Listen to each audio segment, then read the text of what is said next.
Hello and welcome. Today we have Salisha Oldbull for next in line for the MMAC interviews. Salisha, would you like to introduce yourself? I'm Salisha Oldbull. I am from here in Montana. I grew up in Arley and St. Ignatius. I'm Salish and I'm Crow. And I'm currently also working here at the university as a student success coordinator in the Health Careers Opportunity Program. I jumped on the opportunity to enroll in the online program for the School of Arts. And I started that in 2017, and now I am completing the program this spring, so 2021, and I will obtain a Bachelor of Arts, so I'm pretty excited about that. Yeah, that's very cool.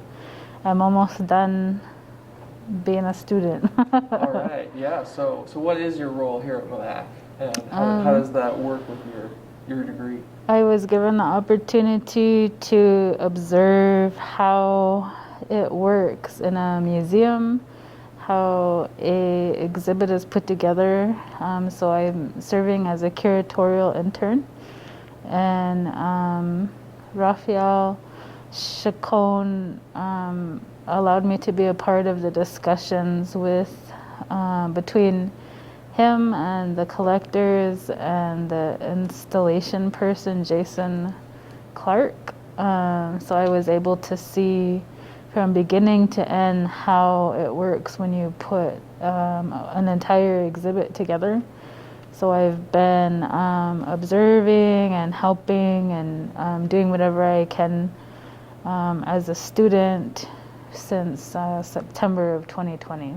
All right, yeah, very cool. So what do you plan on doing with the knowledge of how a museum works in getting a show ready?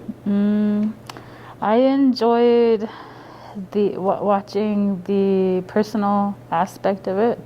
I think that it's very important to establish a relationship with the collectors in a type of exhibit like this, and to establish rapport. And I think that that has a lot to do with the success of the show. And so I think that's a major takeaway for me, is being able to see how important it is to maintain that professional yet friendly relationship with the collectors of the art, as well as the people that are assisting in the entire exhibit. And that's going to be my major takeaway from this experience. So how does that work with your role as a student, or in the Office of Student Success? Well, something that how it would relate to the Office of Student Success is collaboration. Collaboration is always important to maintain networking. You never know what can come from a diverse relationship like the MMAC and HCOP. So I think it's a really awesome thing to be able to establish different types of relationships across a university campus. Yeah, so I agree. Speaking of diverse, it's nice to have a show like this here in Montana, right? It's not every day we get such exotic items in. Tell me about what you worked on, or what pieces you especially liked. There's a basket that has cowrie shells on it that were sewn on, and I mean everything here was handcrafted, but that basket, the back of it, like the lid, and on the interior of the basket you can see the thread or the string that was used to hold on the shells. Or one lid has coins sewn onto it. Those are my favorite. I relate it to my personal work, and like the Molly Shepard collection, some of her favorite things have a lot to do with her interest in textile work. I guess I'm the same I like that basket in particular because it's just amazing. The work on the back of it is amazing. I agree. Yeah. So you said you relate it to your own work. How so? My preference in art is, I guess it would be called textile or a diverse art form. I like to do beading in the style that I learned. I guess it's a traditional art form. I do flat stitch beadwork, and a lot of times you're taught how to the stitching is just as important as the way it looks on the exterior. It has the same amount, or it has a level of skill. It shows a level of skill. Yeah. So you've brought some. You want to show off what you've brought in? Yeah. Tell me about them. I brought my cradle boards. I did the beadwork on these, on the tops of them. These are used to hold an actual baby. And I have 2 children, and I was never given one of these, or I never had one of these as an infant. And these are heirlooms. They serve as heirlooms, so I used them as long as my children could fit inside of them. And if my children have children, these will be things that they can use for theirs, but otherwise it'll get passed on to my children as an heirloom. So I have 2 sons, and each son will get one. That's very cool. They're gorgeous. They're very cool. And I love how vibrant you can be with them. Yeah, and I just used our patterns for our tribe. I used the designs that are similar to traditional Salish designs, what we would tend to use, like the floral work, the colors. Some of it is kind of contemporary, but I like that. So some of the designing is contemporary, but I think it's good. It's a reflection of the present time. So yeah, I agree. So there's some beadwork in this show. What do you know about the African tradition, and how does that compare to your own process? I know that with the African tradition, they're probably the same. I don't know a lot about it, but I know like the idea of the skill set, reflecting the skill set, is something that's important. One thing that I noticed that's similar to, would be like a similarity, would be the idea of not hiding an imperfection in the design. That's something that we do too. If there's an imperfection in the design, I wouldn't necessarily take out the imperfection. I would leave it, because that is a reminder that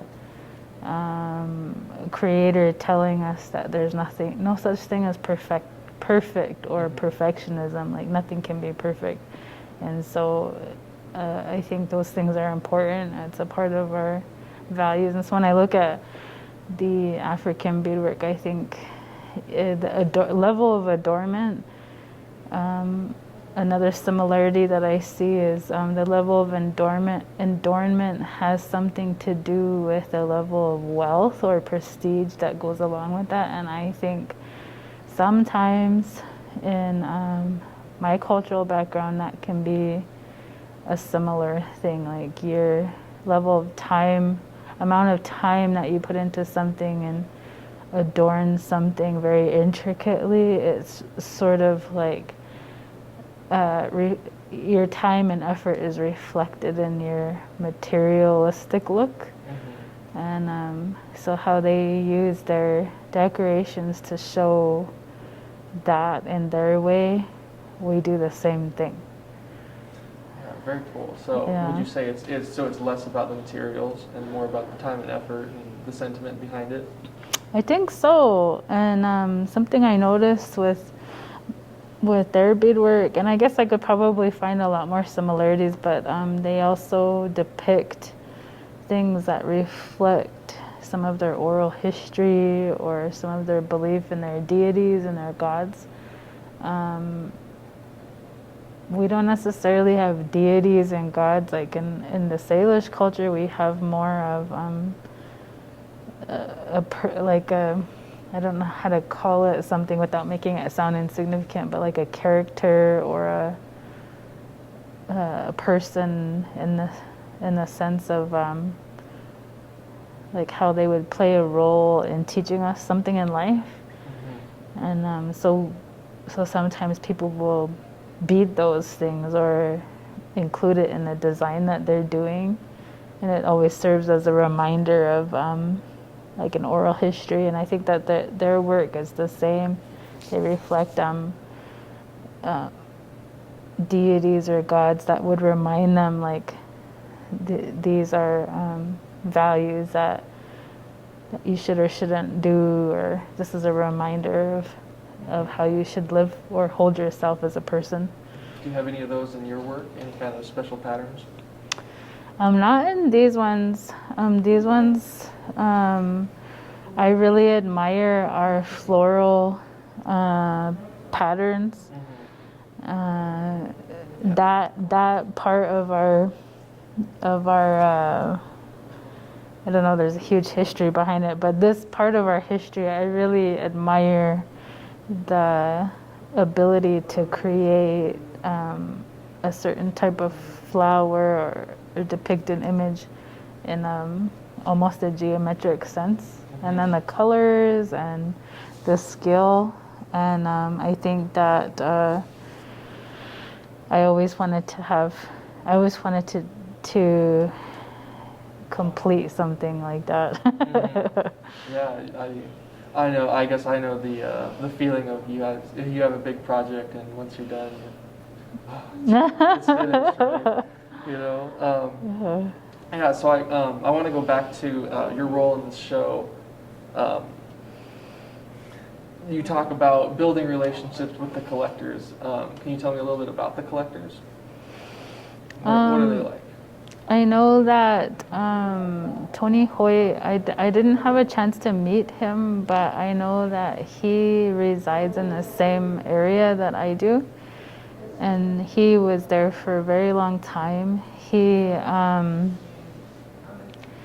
What I know about him in terms of these collections is that his mom was the one that was collecting art since he was young, so maybe before he was born. And that's something that she enjoyed. So when he got old enough, he was a part of helping her collect some of the things that she had. And then even after she was gone, he inherited those things. And then he continued, because of the affinity, he continued to do that as an aspect of enjoyment in his life. And then he, from there, he continued to collect. And then part of the things that he has is from another collector, and where he resides is on the Flathead, where Tony resides is within the Flathead Indian Reservation. And the collector that helped add to what he had already obtained from his mom was a tribal member. He was from the Flathead Indian Reservation. I don't know if he was Pondre or Salish, but he was an art collector. And when he passed, the family sold a lot of the things that he had, because he had his own auctioning company. And Tony obtained a lot of the African art pieces that he had, and that guy's name was Doug Allard.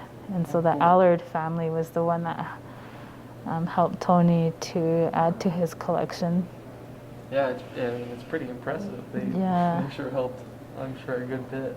And then Molly, what I know about her, I kind of talked about it a little bit before. She weaves rugs, so she does textile work, and she has a really strong affinity to that type of work. So a lot of the things that she collected are more cloth objects, and things that are called like velvets, and then she has things that are called skirts, and those are both made out of raffia, which is a grass that grows in Africa. So those are things that people have spun into thread and then made into objects and then wear them. They wear those things, and they're like a sign of prestige.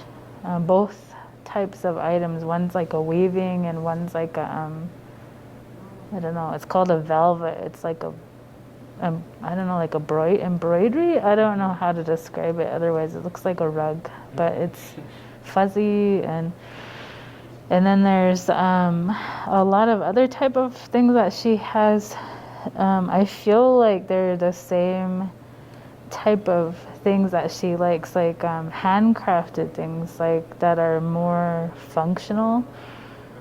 So she has a lot of vessels or baskets, and then she has a couple of items that seem to have like some real spiritual context, and they're more aesthetic, and she has them adorning everywhere that she resides, and so she's a lover of African art. And that's what I know about Molly. Yeah, it looks like you guys have quite the textile bond. So in transporting, well, so you have to get the objects from their collection to here.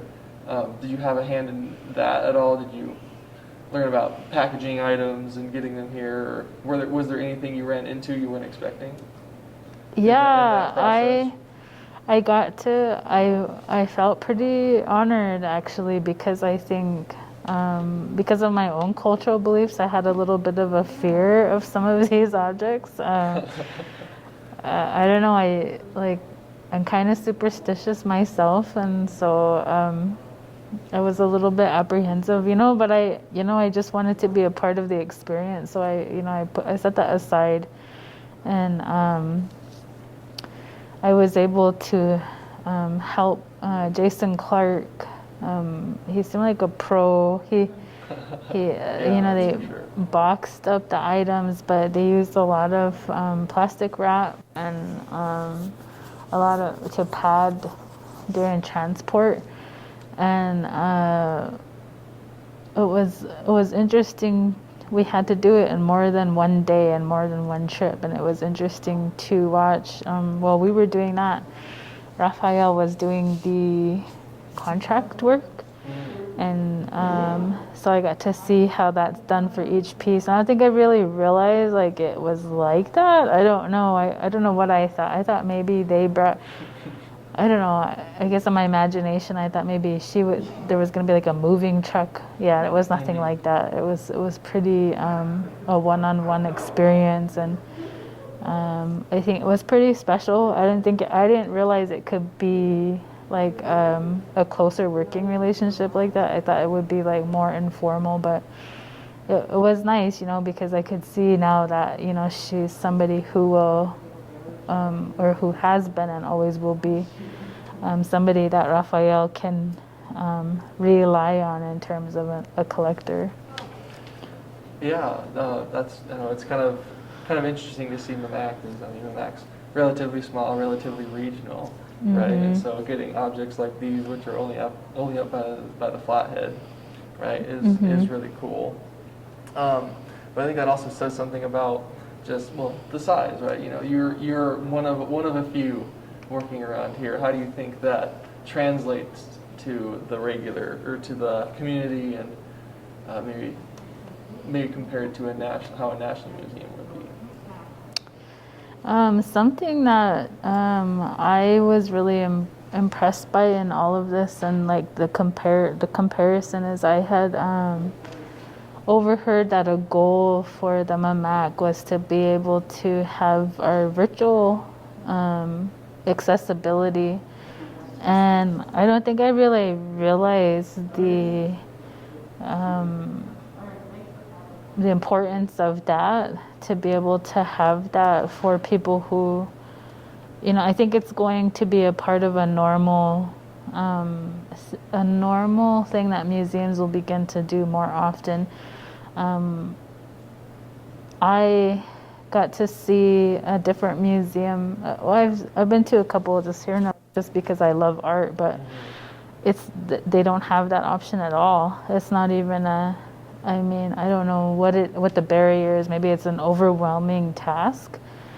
But as I watched that, having a photographer come in and do 360 shots, having the programming to establish the ability to go onto a computer and go around an object, plus being able to have accessibility to educational aspects, and as well as the general labeling that's just present in here. Like, if you came here physically, you wouldn't see those educational aspects that are available virtually.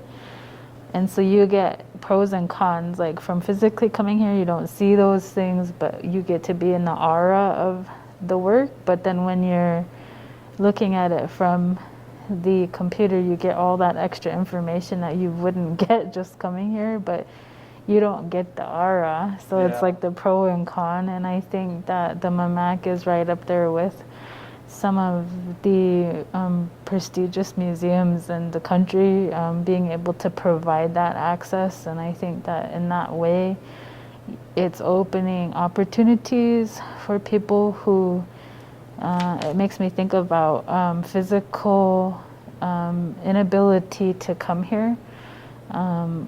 They're all of a sudden having that accessibility that they wouldn't have had otherwise. And so I think in comparison, I think the MMAC is doing a really awesome job of allowing people to see what are in these galleries. Yeah, I agree. And the MAC has, in its permanent collection, has so many cool things. Mm-hmm. And especially with the new building coming, right, having that technology to be able to go through one by one and really be able to explain everything, I guess, give a story to each item, and have that documented. I think that's really cool that MAC is doing that as well. Mm-hmm. Well, all right, I don't have much else for you. Do you have any kind of closing thoughts on MMAC, on the works here, anything? I'm just thankful to be able to be a part of the exhibit and the experience. I don't think you can put a price on experience. I think those are the things that help you to develop into a better artist. And so I think I'm super appreciative to everybody that I get to work with, whether it's other students or whether it's the professors or the director. I think all of those things are very valuable. And just these are rare opportunities, and when you have them, you have to go ahead and say yes. Mm-hmm. Life's too short. Yeah. Well, great. Thank you so much for being on and answering my questions. You gave great answers. And I'm excited to share this with the world as that grows. Thank you so much.